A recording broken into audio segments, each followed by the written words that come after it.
estamos hoje no 5º mandamento. Estamos estudando a série dos 10 mandamentos.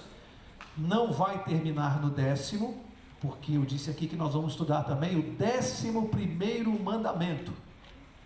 E se alguém quiser saber que 11º mandamento é este, você vai ter que vir aqui acompanhar a sequência para saber qual é o 11º mandamento, tá bom? Nós vamos estudar também. Portanto, hoje, na sequência, é o 5º mandamento. Então vamos lá, vamos ler juntos Êxodo capítulo 20, segundo livro da Bíblia, livro de Êxodo, capítulo 20, e o 5º mandamento está no verso 12. Êxodo 20, verso 12. Acharam? Então eu vou ler daqui. E tem a seguinte redação: honra a teu pai e a tua mãe, para que se prolonguem os teus dias na terra que o Senhor teu Deus te dá. Honra a teu pai e a tua mãe. Interessante que este dos 10 é o único mandamento que já traz em si uma promessa que se cumprirá neste mundo. O único dos 10 que traz a promessa. Aquele que honra o pai e a mãe, qual é a promessa que está aqui? Seus dias serão prolongados. Terá uma vida, quem sabe, mais comprida. Mas eu prefiro enxergar esse mandamento por um outro enfoque. Eu acho que na minha opinião, viver bem é melhor do que viver muito. Eu também acho que esse mandamento tem esse enfoque das bênçãos de Deus na nossa vida, atreladas a qual mandamento? Não matar? Honrar pai e mãe. Veja a importância desse mandamento. Tem uma promessa que se cumpre ainda neste mundo. É uma promessa que Deus não mente, Deus não engana, Ele cumpre todas as suas promessas. Qual é o princípio que está por trás deste mandamento?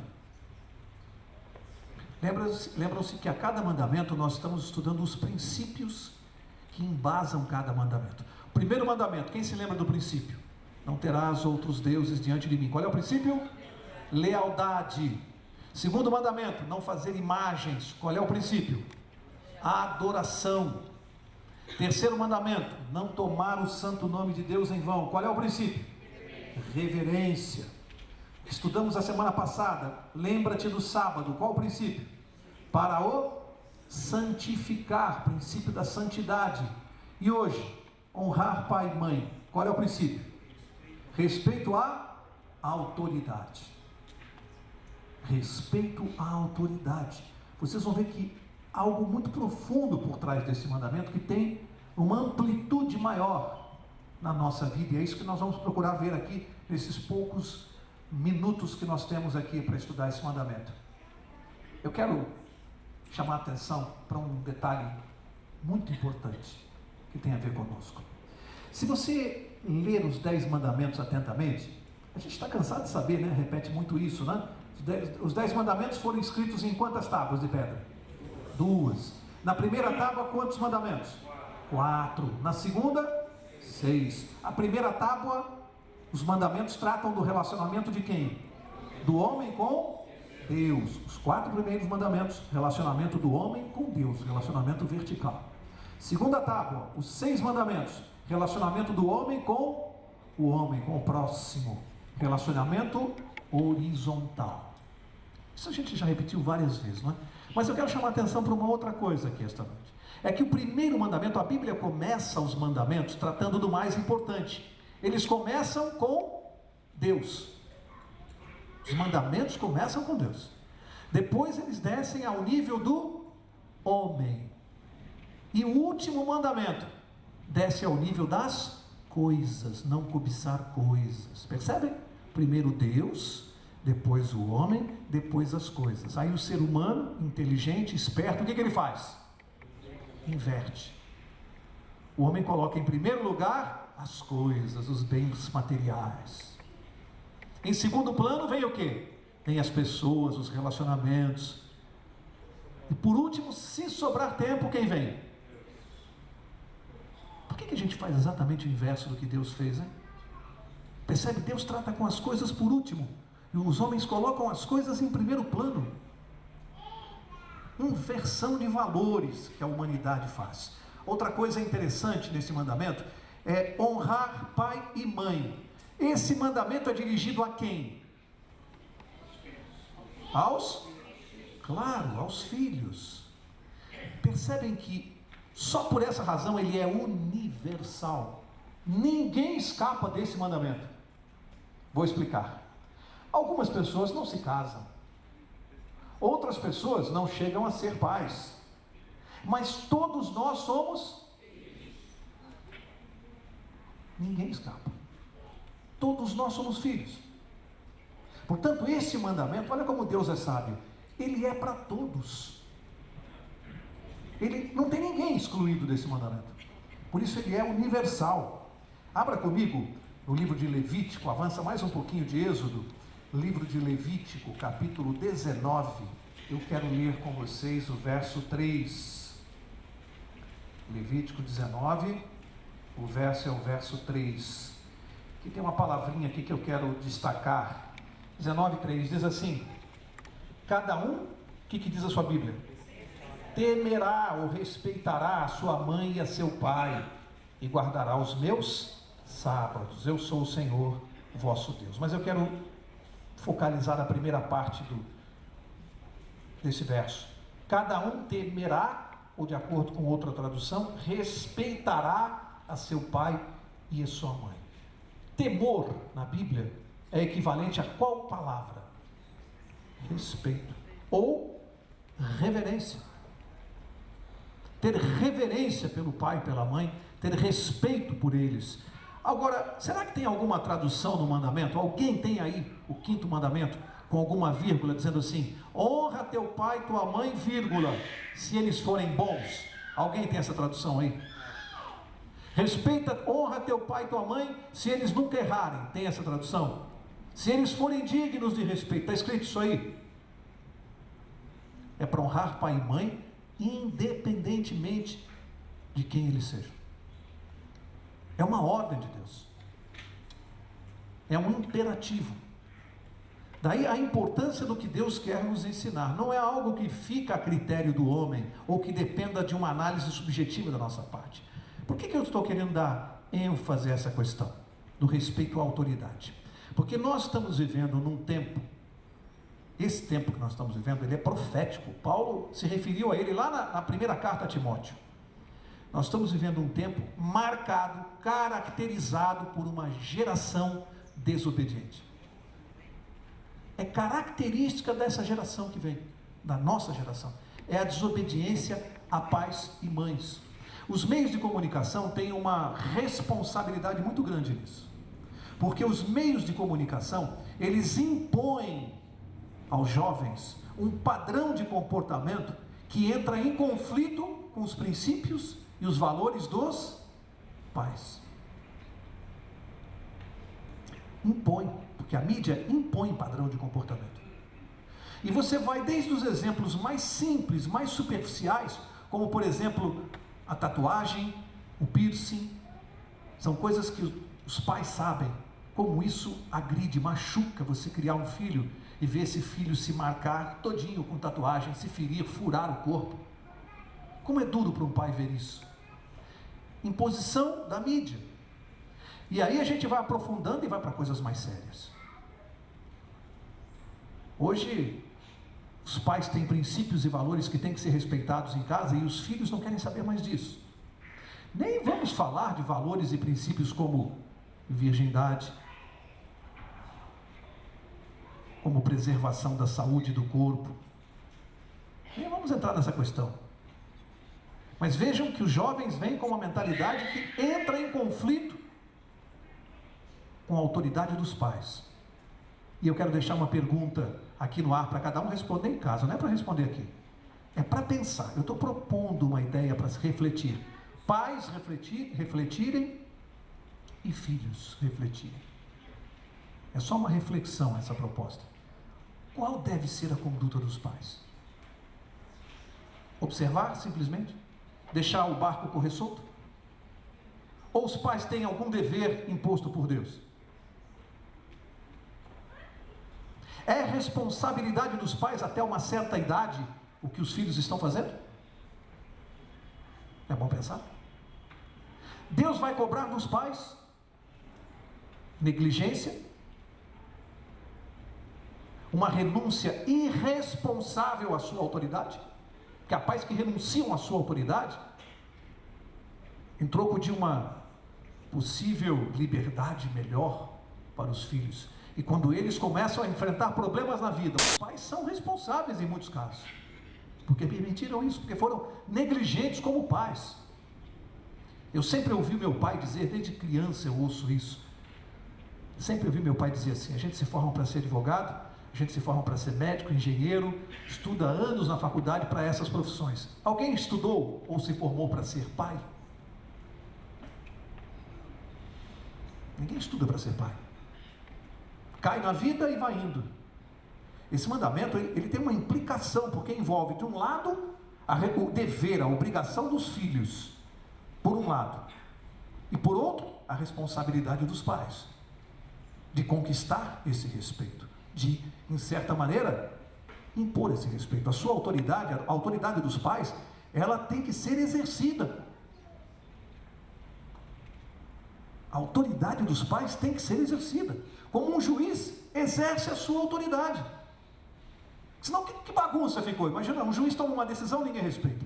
Os pais têm uma responsabilidade. Agora, é lógico que impor respeito e exigir requer também uma responsabilidade de fazer as coisas corretas, é evidente que sim. Mas como é que fica nessa questão, nesse relacionamento, a questão de uma palavrinha que os jovens, alguns, não todos, mas a grande maioria hoje dessa geração, já nem me refiro a quem está na igreja, mas especialmente os que estão fora, que não têm essa visão espiritual que nós temos. Uma palavrinha chamada disciplina. Quantos lares não têm a menor noção do que seja a palavra disciplina? Crianças pequenas que não têm regras para nada, não tem horário para nada, não tem compromisso com nada, fazem tudo o que querem, sem a menor disciplina, e imaginam que a vida sempre vai ser assim. Elas sempre poderão fazer o que quiserem. Não sabem o que é disciplina, não foram disciplinadas. Aí o que acontece? Quando caem na escola, pobres dos professores. Pobres dos professores. Alguns estão apanhando já em sala de aula. Professores, eu estou falando, estão apanhando dos alunos. Porque, ai de um professor que diga não para um aluno. O que é isso? Não está acostumado, essa palavra não existe dentro da casa dele. Nunca ouviu não. Quando o professor diz não por alguma razão, nossa, o mundo vai cair. Sabe? A forma como nós nos relacionamos com os nossos pais, elas vão determinar a maneira como nós vamos nos relacionar com as autoridades, com as outras pessoas e com Deus. Veja onde Deus quer chegar. Quem não respeita pai e mãe em casa, não vai respeitar a polícia na rua, não vai respeitar o delegado, não vai respeitar o juiz, não vai respeitar o chefe, e não tem o menor respeito a Deus. Sabe por quê? Essa pessoa não desenvolveu o conceito de autoridade. Ela não tem na sua mente conceito de autoridade. Não existe nada e nem ninguém acima do seu próprio desejo, da sua própria vontade.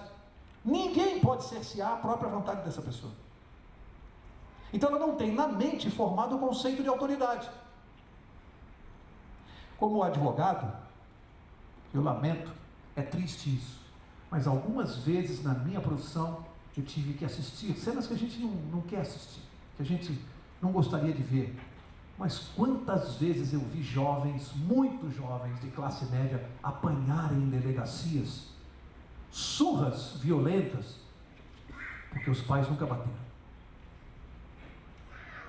E tem gente que diz assim, olha, quem não é educado em casa, a educação na rua, ela é dura, hein? A polícia, quando bate, machuca. E tem jovens que, como não respeitam a autoridade, apanham muito. Quanto mais folgados são, mais eles apanham. Já nem vou falar das barbaridades. Claro que todos nós somos contra. Claro. Mas tem garotos de 15, 16 anos, que quando são pegos, são jogados em celas com mais de 40 lá dentro. Vai ficar preso uma noite só. Não preciso falar mais nada para vocês. Para o resto da vida ele nunca mais vai se esquecer do trauma. É uma lição dura. Quem é o culpado? Os pais. Os pais. Que não deram a ele educação. Quantas vezes eu presenciei jovens na delegacia, bêbados, dizendo para o delegado: sabe quem é meu pai? Antes dele terminar a frase, já tomou uma bolacha e foi cair 3 metros de distância. É isso que acontece. E a gente está vendo isso todo dia. Porque ele acha que ele vai fazer com o delegado a mesma coisa que ele faz com os pais, com o professor. Acha que vai fazer isso com a polícia. Sabem? Exigir respeito dos filhos é responsabilidade dos pais. É responsabilidade.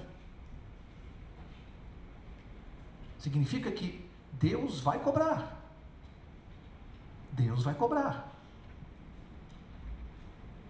Abra comigo Gênesis capítulo 2. Tem mais um enfoque importante que está embutido nesse mandamento.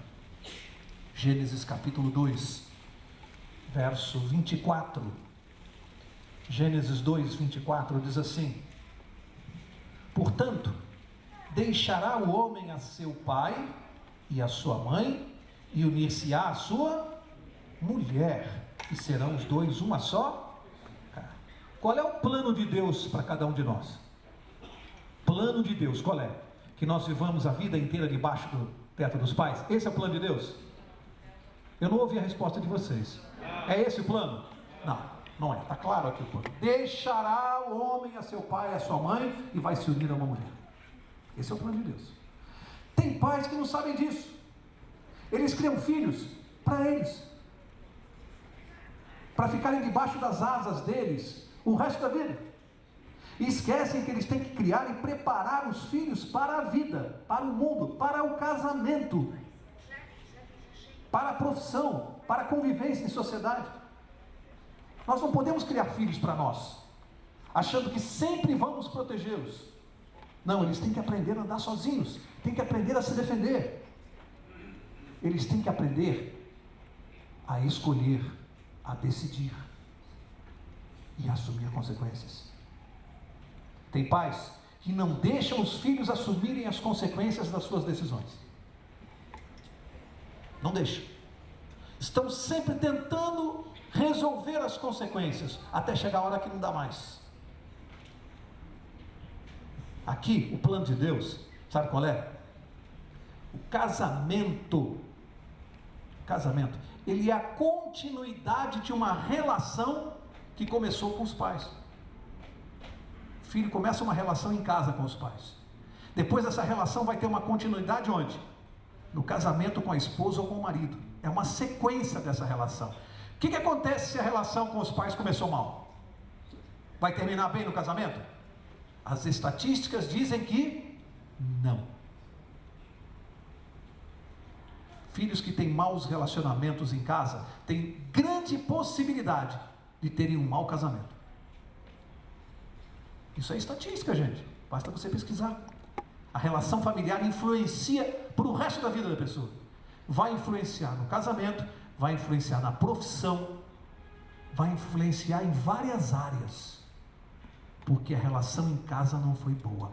Toda vez que um psicanalista, um psicólogo, um analista vai examinar a vida de uma pessoa, seja se o problema for na área profissional, seja em que área for, onde ele vai parar? Relação com os pais. É lá que ele vai buscar a resposta. Eles sabem que o problema começou ali. Significa o quê, hein?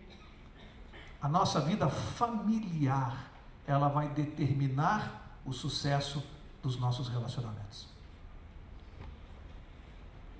Jovens, conselho de um homem um pouquinho mais vivido que vocês. Conselho que eu dou para os meus filhos. Você que tem namorada e você que tem namorado, conselho de graça, uma dica. De graça. Está namorando um cara? Presta atenção como é que ele trata os pais dele. Porque ele não vai te tratar diferente. Está namorando com um cara que é estúpido com os pais? E você acha que nas crises do seu casamento ele não vai ser estúpido com você? Presta atenção, como é que a sua namorada trata os pais? Estou vendo gente um olhando para a cara do outro assim. Estou vendo gente um olhando para o outro assim. Estou vendo gente falando assim, tá vendo? Mas é uma verdade. Observe como trata os pais, porque não vai ser diferente. Não espere que seja diferente. Pode acontecer. Não, as estatísticas não confirmam. As estatísticas dizem que a maneira como um filho trata seus pais é a maneira como ele vai tratar sua esposa ou seu esposo. É isso que as estatísticas ensinam para nós. Um rapaz, a mãe estava no hospital, já muito velhinha, e ele ia todos os dias de manhã visitar sua mãe no hospital. Todos os dias. 7 horas da manhã ele ia lá tomar café com a mãe dele antes de ir para o trabalho. E chegou um ponto que a doença se agravou e a mãe já não o reconhecia mais. E ele continuava indo todos os dias às 7 da manhã. E às vezes entrava no hospital, nervoso, apressado, porque achava que já estava na hora do café e ele estava atrasado. Até que um dia uma enfermeira disse assim, o senhor está correndo por quê? Não, porque eu quero tomar café com a minha mãe. Eu sei que o senhor vem aqui todo dia para isso. Mas há quanto tempo a sua mãe já não o reconhece mais? Eu disse, vai fazer uns 3 anos que ela já não me reconhece. E o senhor continua vindo aqui todos os dias nesse horário? Ela já nem sabe mais quem o senhor é. E ele disse, mas eu sei muito bem quem ela é. Esse é o problema. Honrar pai e mãe é uma coisa muito séria para quem quer ser feliz. Tem uma promessa de Deus. Abra comigo Efésios capítulo 6. Efésios capítulo 6. Mais uma lição para nós aqui. Efésios 6, dos versos 1 ao 4. Eu vou ler aqui. Efésios 6, do 1 ao 4. Está escrito assim. Vós, está bem claro, hein, a quem esse verso é dirigido. Vós, o que está escrito aí? Filhos, sede obedientes a vossos pais no Senhor, pois isto é justo. Honra teu pai e a tua mãe, que é o primeiro mandamento com... Olha o que eu disse. Primeiro mandamento com promessa. Honra teu pai e tua mãe, para que te vá bem e vivas quanto tempo? Muito tempo sobre a terra. E vós, agora é para os pais, e vós pais, não provoqueis a ira a vossos filhos, mas criai-os na... Olha a palavrinha que eu falei aqui, ó. Criai-os na disciplina e instrução do Senhor. Amigos, eu tiro aqui desse... Dá para fazer uma semana de oração desses 4 versos aqui. Mas eu tiro primeiro algumas lições. A Bíblia diz que os filhos têm que ser o quê em relação aos pais? Obedientes. Os filhos hoje são obedientes? Quando a mãe diz assim, filha, a menina tem 14, 15 anos, filha, 10 horas em casa. Tá rindo, né, Alexandre? 10 horas, o Alexandre falou, ela chega às 10, só que da manhã, né? O que a filha fala? Mãe, para! Meu filho, o Paulinho, que está aí, tem 23 anos. Eu não tenho vergonha, eu não durmo enquanto ele não chega. 23 anos. Eu não durmo enquanto ele não chega. Mas tem uma coisa muito boa que ele faz. Ele liga para mim, às vezes 11 horas, meia-noite. Pai, estou no McDonald's. Pai, estou no shopping. Pai, estou no boliche. Pai. Porque ele sabe que eu não durmo. Os filhos têm que ser obedientes aos pais. Aqui diz que tem a responsabilidade dos pais também. Qual é a responsabilidade dos pais? 2 palavras aqui, que se você perguntar assim para qualquer pai, tem que saber responder isso. Qualquer pai, se tem alguém que vai se casar, que pretende ser pai ou mãe, guarda isso. 2 responsabilidades que Deus deu aos filhos, estão escritas aqui. Dar aos filhos disciplina e instrução. Isso é obrigação dos pais. Instruir. A palavra instrução é muito ampla, né? Porque instrução ela pode ser, tem que ser espiritual, material, psicológica, intelectual. Tudo isso é instrução. É importante a instrução espiritual? É responsabilidade dos pais? Ou se é. Os pais têm responsabilidade. Até porque a Bíblia é clara. Já falei aqui uma vez, uma pessoa me procurou na saída apavorada. Hoje eu vou falar rapidinho, mas não é para assustar ninguém não. Mas qual é o destino dos filhos até que tenham condição de escolha própria, até que tenham um discernimento para escolher a sua salvação? Qual é o destino dos filhos? O mesmo dos pais. Enquanto uma criança não tem capacidade de escolha, ela vai herdar o destino dos pais. Se os pais se perderem a salvação, qual é o destino dos filhos?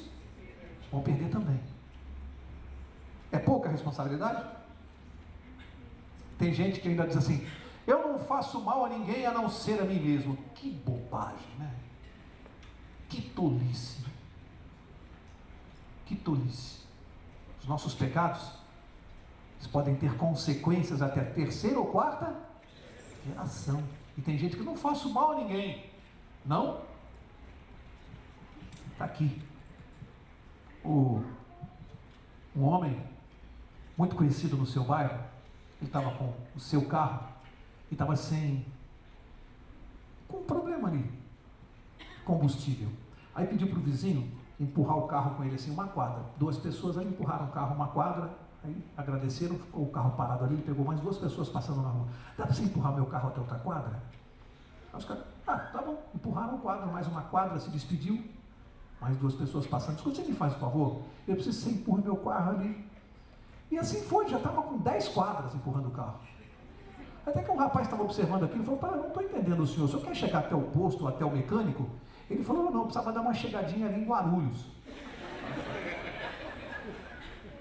Guarulhos? Ele falou: a gasolina está muito cara, está o olho da cara, senhor, não tenho condição. Por que conta essa história? Amigo, os pais não vão conseguir, não vão poder empurrar os filhos até o céu. Não vão poder. Céu é decisão individual. Nós não vamos poder ficar empurrando os nossos filhos até o céu.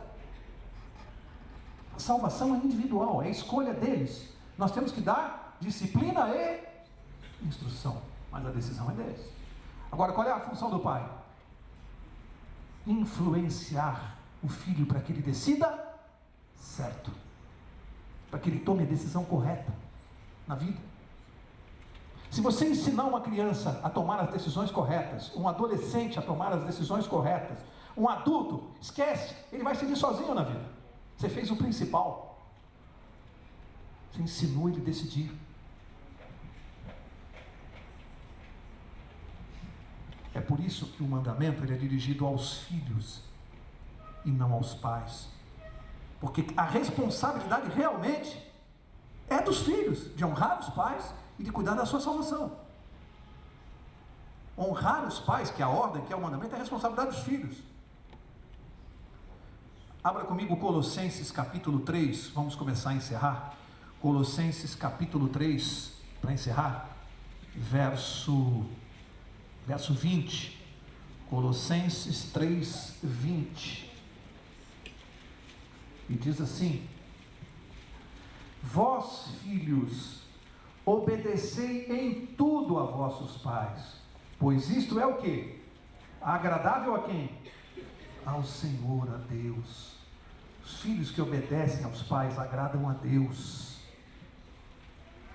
Tanto, veja, olha a importância que a Bíblia dá a esse assunto, da obediência dos filhos aos pais. Nós pais, eu disse há pouco e vou repetir isso, é nossa tarefa influenciar os nossos filhos, proporcionar várias ocasiões para que eles façam escolhas, desde criança, desde pequenos. Os pais devem incentivar isso.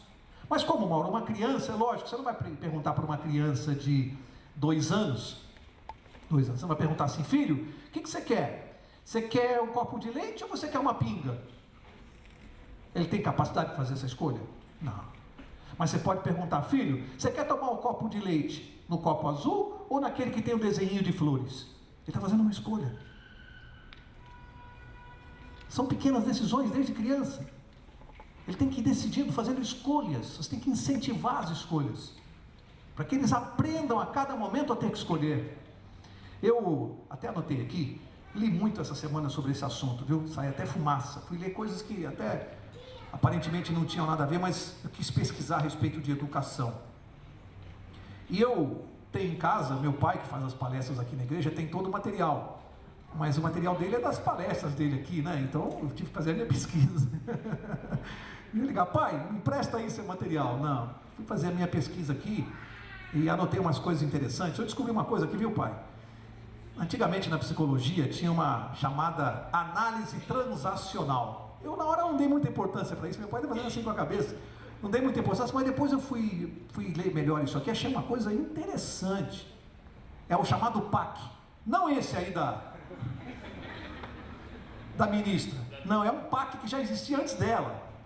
PAC. PAC são 3 letras, né? PAC, que é a abreviatura de pai, adulto, criança. Achei interessante essa aplicação do PAC. Sabe o que significa esse negócio aqui que os psicólogos estudam? Análise transacional. Gostei da palavra, viu?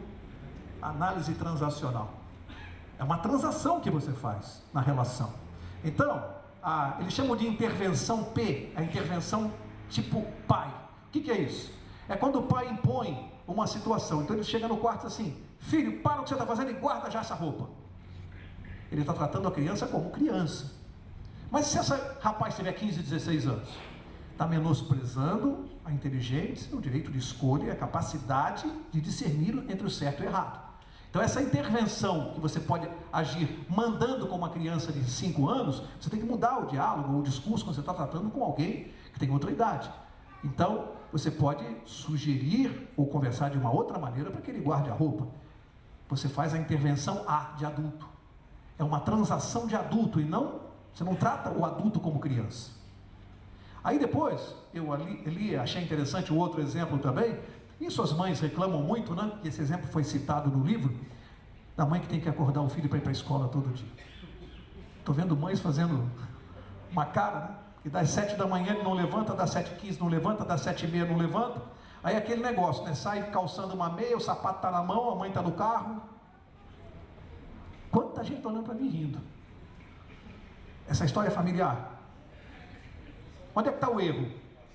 Eu aprendi lá no livro que o erro está na maneira como você está tratando essa criança. Você não está dando responsabilidade a ela. Então todo dia ela faz isso porque ela confia que na hora H você vai preparar tudo, vai tirar ela da cama e vai resolver o problema. Essa é uma relação C, intervenção C de criança. Você tem que transformar isso numa relação de adulto e dar a ele responsabilidade. Ele tem que saber a hora que ele tem que levantar e ele tem que assumir a decisão pelas suas escolhas. Fácil fazer? Não é. Você tem que começar desde cedo. É uma transação. Você não vai pegar um rapaz de 15 anos que a vida inteira não respeitou isso e você achar que você vai fazer isso e vai corrigir aos 15 anos. Não vai. Isso você começa aos 4, aos 5, aos 6. Mas é importante que os pais deem oportunidade para os filhos tomarem decisões. E é importante que os pais obriguem os filhos a assumirem as decisões. Significa o quê? Que muitas vezes os pais vão assistir os filhos tomarem decisões erradas. É fácil, doutor Suzuki? É duro, né? Como pai você vê que o seu filho vai errar. Como é duro. Como a gente quer. Mas às vezes como os pais nós temos que saber entender que há situações na vida que é preferível que eles errem agora. Sintam as consequências dos erros. Assumam as consequências. Para que aprendam a não errar mais. Enquanto você remover a consequência, o filho não aprende. Tem que deixar assumir a consequência. E às vezes os pais não deixam isso. Não permitem que os filhos experimentem as consequências das suas más escolhas. Quando é que eles vão aprender a fazer escolhas corretas? Nunca. Nunca. Isso é uma coisa séria que eu estou dizendo aqui. Porque é difícil como pai você assistir o seu filho tomar uma decisão errada. O que você pode fazer é aconselhar. Lógico, o pai tem que aconselhar, não vai deixar. Aconselha, mas ele decidiu, já tem idade, tem cabeça para decidir. Meu amigo, ele vai ter que assumir o que ele está fazendo. Vai ter que assumir as consequências. Acontece que isso é um exercício, como eu falei, que começa desde cedo, senão não vai funcionar. Isso é um exercício que tem que começar lá atrás, para funcionar quando tiver maturidade. Porque com a idade avançando e com a maturidade, a criança aprende a tomar as decisões corretas. Ela tem que ser ensinada a tomar decisões corretas. Vai aprender a ter capacidade para fazer um julgamento correto, para analisar uma situação, ter responsabilidade. O que acontece hoje com muitos jovens é que eles não têm responsabilidade nenhuma com nada. Porque se der certo, legal. Se der errado, papai conserta, mamãe corrige, alguém paga o pato, mas ele não paga. Você conhece jovens assim? Que quando quebram a cara, vem correndo para o pai ajudar a resolver? Não é hora do pai dizer assim, peraí, vamos lá. Está na hora de você responder pelo que você fez? Você tem que assumir o que você fez, meu caro. A escolha não foi sua. Você vai ter que assumir. Eu quero encerrar. Quero terminar esse mandamento falando uma coisa interessante. Ele é o quinto. Ele fica bem no meio. Bem no meio. Percebam que do primeiro ao quarto é a nossa relação com Deus. Do primeiro ao quarto. Do sexto ao décimo, incluindo o quinto, mas eu quero do sexto ao décimo a relação com o próximo. E no meio, no quinto, a relação com os pais. Vocês percebem o link? A relação com os pais afeta a relação com Deus e a relação com o próximo. Por isso está no meio. Aquele que respeita a Deus, que tem reverência a Deus. Vamos seguir os princípios? Aquele que tem lealdade, primeiro. Adoração a Deus, reverência, santidade. Aquele que respeita os 4 primeiros princípios. Certamente ele vai respeitar o quinto. Ele vai honrar pai e mãe. Com certeza. Não tenha dúvida disso. E aquele que honra os 4 primeiros e honra os pais, com certeza ele vai ter um bom relacionamento com o próximo. São interdependentes. Deus é sábio demais. Como ele faz as coisas. Ele coloca esse mandamento bem no centro dos 10. Quase que como um equilíbrio da balança. Relação com os pais. Na relação com os pais tem uma palavrinha também muito importante, que é a palavra gratidão. Filho que não sabe reconhecer, que não tem gratidão àquilo que os pais fizeram, vai sofrer muito na vida. Gratidão. Quanta dificuldade alguns pais criam os filhos. Quantas noites sem dormir, quanta preocupação, quanta privação de vontades e desejos para poder dar alguma coisa para o filho. Para chegar, depois que o filho está formado, que é gente na vida, ele se esquece dos pais. Isso é ingratidão. Gratidão é uma coisa muito séria na vida. Aquele que é ingrato com os pais vai ser ingrato com o sócio. Vai ser ingrato com a esposa, com os amigos. Pode ter certeza, é questão de caráter. Gratidão é uma questão de caráter. Outra responsabilidade dos pais. Formação do caráter. E amigo, caráter você forma até uma certa idade. Perdeu o bonde, esquece. Perdeu o bonde, esquece. Caráter tem até uma certa idade para você trabalhar com uma criança. Não formou o caráter de uma criança até uma certa idade, acabou. Não vai fazer mais. Caráter que entorta, só tem uma profissão depois. Vocês sabem qual é, né? Acaba se elegendo, é isso que acontece. Aí vai ser político. Não vou generalizar, lógico, é evidente, a gente não pode generalizar. Mas o que a gente está assistindo no nosso país, né? Mas fecha o parênteses, nada a ver com o 5º mandamento. Eu quero encerrar com uma história. Eu sempre gosto das histórias, né? Porque elas dizem muita coisa para nós. Família reunida e o avô foi ficando velhinho. Sempre jantavam à mesa, a família, e o vovô cada vez mais velhinho, já tremia, tinha dificuldade para comer, às vezes caía comida na mesa, às vezes ele ia segurar na colher, a sopa caía, e um dia o tapete novinho, ele na mesa comendo, bateu no prato e o prato virou e sujou o tapete novinho. Aí o filho disse: pai, não tem mais condição de o senhor comer na mesa com a gente, não dá mais. O senhor fica fazendo barulho com a boca, com a comida, isso me irrita, e o senhor suja a roupa, o senhor não tem mais condição.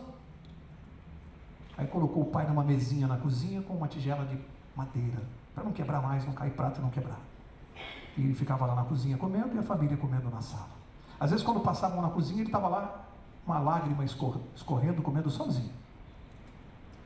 E assim a família ia tocando a vida, até que um dia o pai chegou em casa e viu o garoto na sala brincando, e ele todo contente falou: pai, olha o que eu fiz, uma tigela de madeira. Aí o pai falou: por que você fez isso, filho? Ele falou: para dar de presente para você e para a mamãe quando vocês ficarem velhos. Nunca mais o vovô comeu sozinho na cozinha. Nós temos uma responsabilidade muito grande com os nossos pais. Eu não sei onde andam os seus pais agora, eu não sei se tem alguém aqui que não tem falado com os pais, eu não sei se tem alguém que está brigado. Eu, graças a Deus, tenho uma bênção de Deus que eu agradeço todos os dias. Os meus estão ali, ó, os dois. Ali. Quanto mais perto da minha vista, melhor. Debaixo dos meus olhos, onde eu quero eles todos os dias. Porque tudo na minha vida que eu consegui, tudo eu devo a esses dois que estão sentados ali. Tudo. Não tem nada que eu tenha conseguido nessa vida que eu não devo a eles. Em primeiro lugar a Deus, mas aos dois. Nada que eu faça daqui até o resto da minha vida, nada, nem que eu cubra de ouro os dois, eu vou poder pagar 10% do que eles fizeram por mim. Nada. E eu, quando oro, peço a Deus que eu possa fazer pelos meus dois filhos só metade do que esses dois fizeram por mim. Só metade. Eu acredito que Deus às vezes tem sim alguns filhos privilegiados. Eu me sinto assim. Quando Deus escolheu lá no céu a fila para os pais, você vai ser pai desse ou daquele. Não sei porquê, ele foi com a minha cara. Ele me escolheu para ser filho daqueles dois. O que eu posso fazer? Não posso fazer nada. Eu fui escolhido. Nasci virado para o céu. É muito fácil você. E eu tenho que parar, assim não. Olha o marca-passo. Chega. Vem orar, Suzuki. Acabou a brincadeira. Começa a se sentir mal ali, eu não gosto. As coisas que eu tenho para dizer eu vou guardar para mim aqui no coração. Eles sabem tudo que eu tenho para falar. O Dr. Suzuki vai orar por nós, que cada um de vocês possa sentir pelos seus pais o que eu sinto pelos meus. É só isso que eu posso falar. Que Deus abençoe cada um de vocês.